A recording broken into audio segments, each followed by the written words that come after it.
Hello and welcome to I Talk to Ghosts, the podcast that has tricks and treats for you all year long.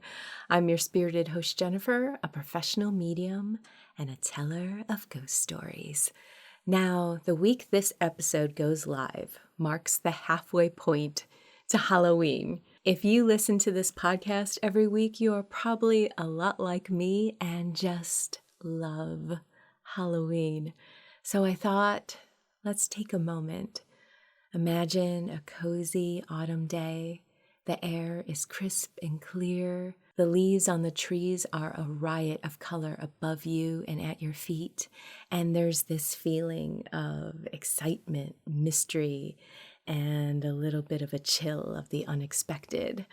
Or it's a stormy, dark autumn night and you're cozied up with your favorite book of ghost stories as you sit by the fire with a warm drink, and perhaps a restless wind taps a tree branch against the window next to you. Or is it something else? In the spirit of halfway to Halloween, I'm going to share with you chilling ghost stories that happen on Halloween night. Sort of a spooky story podcast special to relive the joy of Halloween. And not to worry, I'll be back next week with the show's regular format that includes my mediumship work. But for now, let's get spooky. The Halloween screams start now.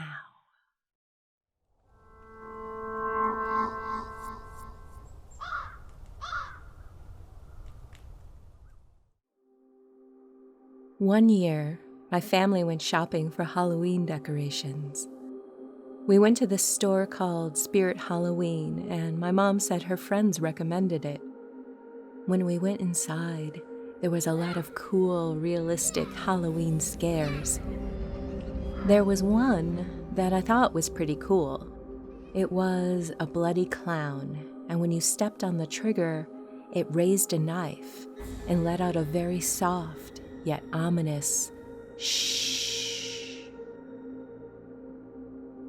I wanted my mom to get it, but unfortunately, she thought it was too expensive.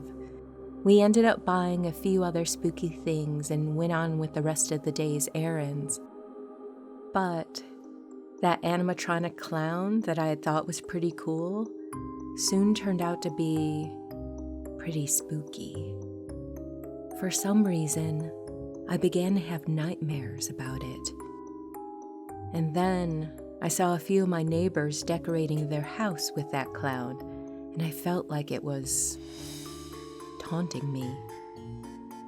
I walked over to my friend's house one day and discovered they had bought the clown and had it standing right there by their front door, as if it was waiting for me.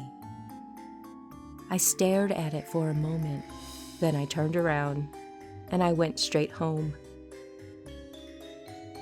Then on Halloween night, when I was doing my homework I desperately had to catch up with, I heard a freaky shh in my bedroom. I recognized it obviously from the clown. I couldn't tell where it was coming from. I poked my head out my doorway, and there was no one in the hall messing with me. I began to freak out, but I had to finish my math homework. As I finished my work, every once in a while I would hear shh. Finally finished, I put my book away and convinced myself I was imagining it. But later that night, while I was in bed, I heard shh. The sound was coming from my closet. I just had to tell my mom, and I ran to her room. I told her everything that I heard, and she didn't believe me. All I can do now is convince myself I had been imagining it.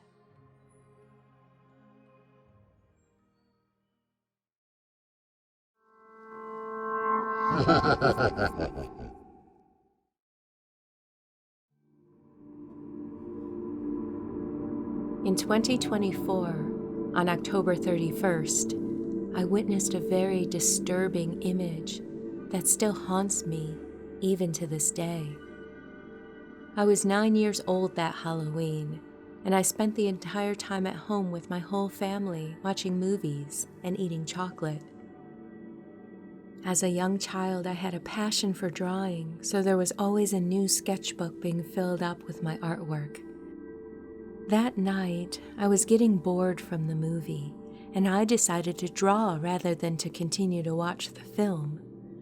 I remembered my sketchbook was on my bed in my room, so I thought I'd draw and then go to sleep. I went to my room and opened my bedroom door. The room was dark, but my bedroom window curtains were open. I looked to my right to turn on the lights, which happened to face the window. Outside of my window, looking in, was the head of a pig, but not an ordinary pig. The flesh seemed to be beaten badly, its snout ripped apart, its left eye was gorged out, and its ears ripped and hanging.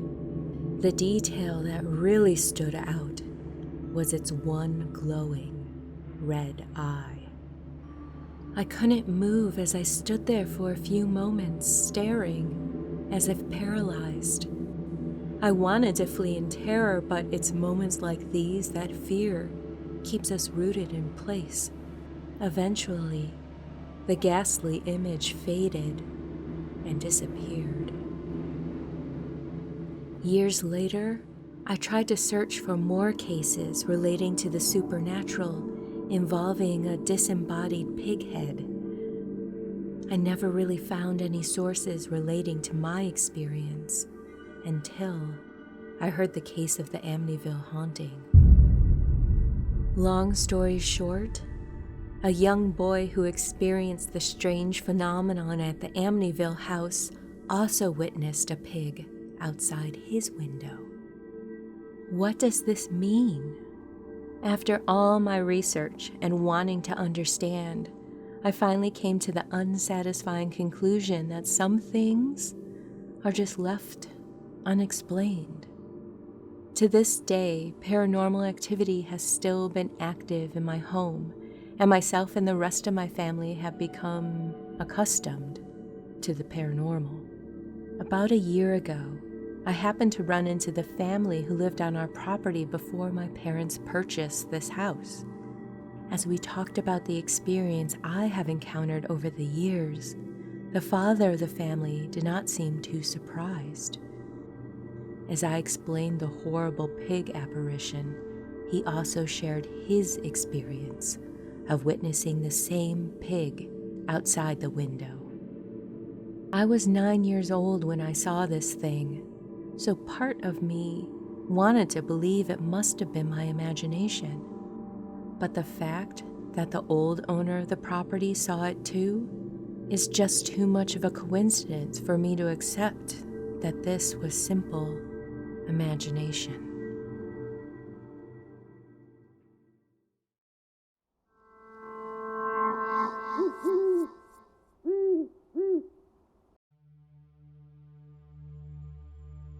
This story was submitted by dear friend of the podcast, Caitlin.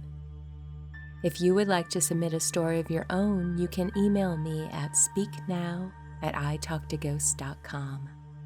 Thank you, Caitlin, for your story. One Halloween night, a local paranormal society hosted a ghost hunt in a historical home. My dad thought it would be interesting for us to go, as I've always been sensitive. The night was clear, cold, and calm. The house was a mansion that was built by a wealthy family before the Revolutionary War. There had been a skirmish between the British Army and the local militia on the front yard. Although the house is owned by a historical society, it still sits unoccupied and somewhat derelict in the back of a large field. Dad and I would often watch the show Ghost Hunters, so we kind of understood the equipment and knew what to expect. In the parlor of the home, the Paranormal Society allowed us to pick what type of equipment we wanted to use. A lady working with the society, who said she was a medium, handed me a pair of brass dowsing rods.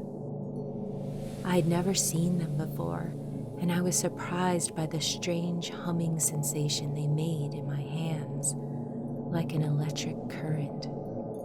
The medium explained how to use the rods to ask yes and no questions. The rods moved independently, supposedly guided by an unseen spirit. Above the fireplace at the far end of the room stood a painting of a lovely woman in a pink dress. She looked friendly, which is not something that often comes across in old portraits. The team explained how this was a portrait of Abigail, one of the previous owners. She was one of the most active spirits in the home. Through the dowsing rods, I almost immediately made contact with Abigail. I sensed that she was kind and fun. I felt as though I had made a friend. The paranormal team was surprised at the responses that I received and the fact that Abigail did her best to manipulate the equipment when I asked her to. At the end of the evening, my dad jokingly said, "Well, Abigail, you must be getting bored around here. Why don't you come and visit us sometime?" While I enjoyed the experience, I didn't know what to make of my interactions with the rods.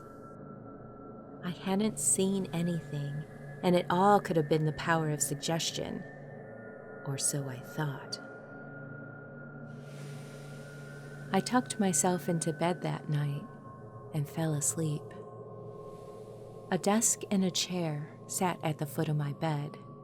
Weeks before, someone had given me a mylar balloon which I had tied to the desk chair.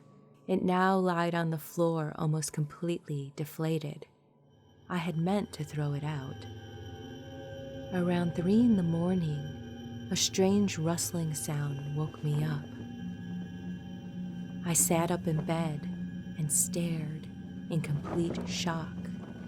The balloon was moving. In the dim light, I saw the string being pulled by an unseen hand. Left, right, up, down. The string rapidly jerked the sad-looking balloon as far as it could go. I rubbed my eyes and pinched myself to make sure I wasn't dreaming. I remembered what Dad had said to Abigail about coming for a visit. I got up and untied the balloon from the chair, saying, "That's enough, Abigail." I tossed the balloon into the hall bathroom, shut the door, and went back to bed.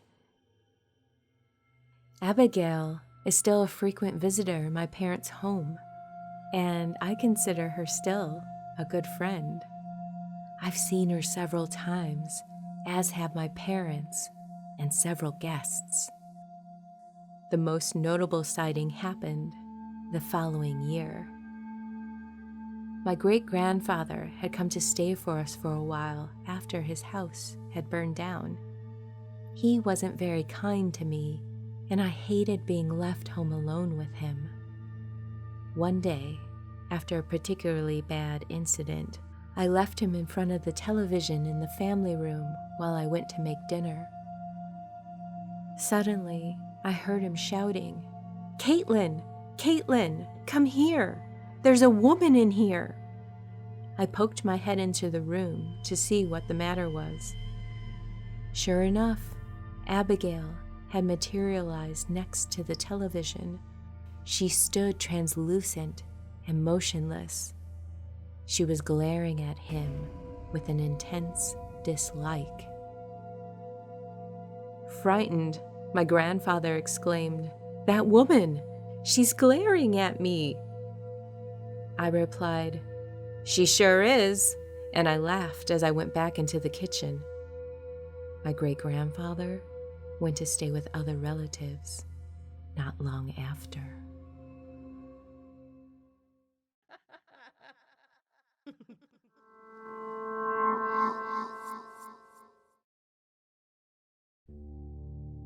At the age of 12, I had a best friend named Tanya. During the time I knew Tanya, we went through many a strange experience. But here's one I will say I remember the most. Tanya and her family ended up moving in with her mom's boyfriend into his 3-story house in the heart of our small town. Her boyfriend, Roger, lived by himself, so that made room for Tanya, her little sister, and her mom. When Tanya first moved into the house, she would make remarks to me all the time like, something is weird about this house. I can't put my finger on it, but it's there. Tanya's mom and her boyfriend worked the night shift at a local factory, so that left Tanya to babysit her younger sister. During the day, Tanya and I would either talk for hours on the phone or I would be there. After about a month of living there, Tanya said, "When I watch my sister during the day and I let her go outside, I can hear things in the attic. It's like someone is walking around or moving something, and when I go up there, no one's there and nothing has been moved." Tanya was not one to lie, so from then on we began to observe the house. She was right. You could hear conversations of a woman and a man in the attic. It was a very intense conversation, almost an argument. You could never understand the words, but you could feel the tension in the air. Unafraid or thinking we were invincible, we would still go up there and look around, even making suggestions to whatever it was to come out and show itself. One night, Tanya and I had been roller skating in the basement and decided to come up to get something to eat. I was still downstairs taking off my skates, and Tanya was sitting at the top of the stairs. Tanya came down to the bottom of the stairs and said to me, "Something's in the attic. Come with me." Someone or something had opened the attic door and turned on the light while Tanya was at the top of the stairs. The upper stairs were around the corner from the other, so you could tell if the door was being opened. When we got to the top of the stairs, there was nothing there, and the light had been turned off. That night I slept over. Tanya and I laid awake while we listened to the sounds of furniture and arguing in the attic.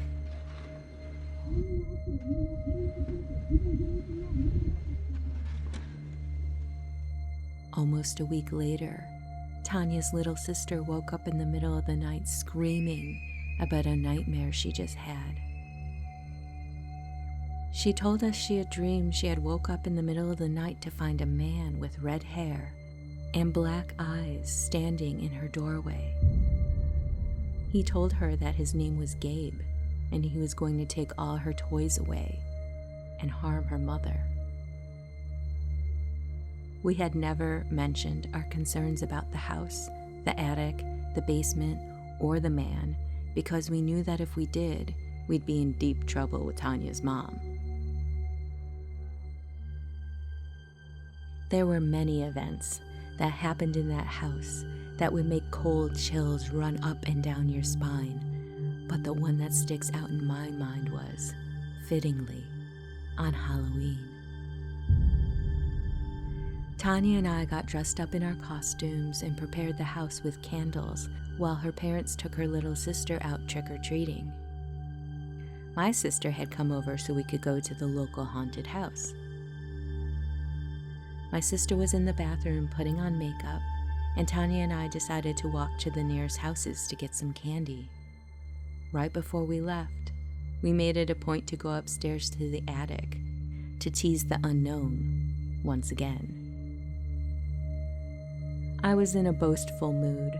Halloween being my favorite holiday and all.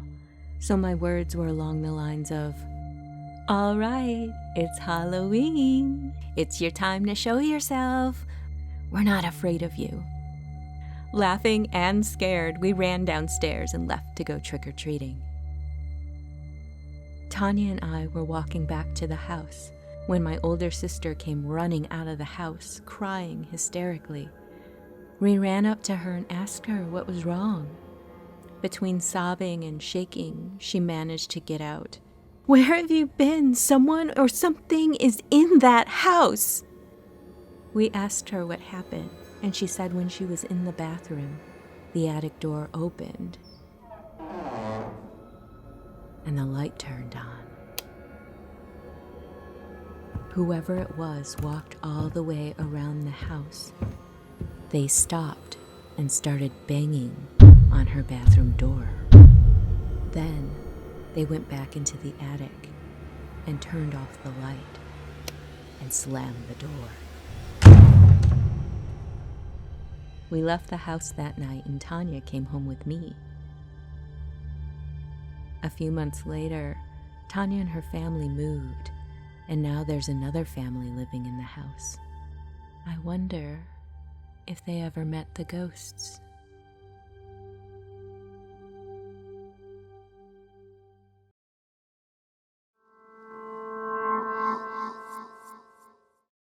Hello, my dear spooky friend. Do you have a paranormal experience you would like to share? Submit your ghost stories to be read on this podcast. I love sharing true ghost stories, and yours could be among them. Email me your story at speaknow@italktoghosts.com. Let's be spooky together.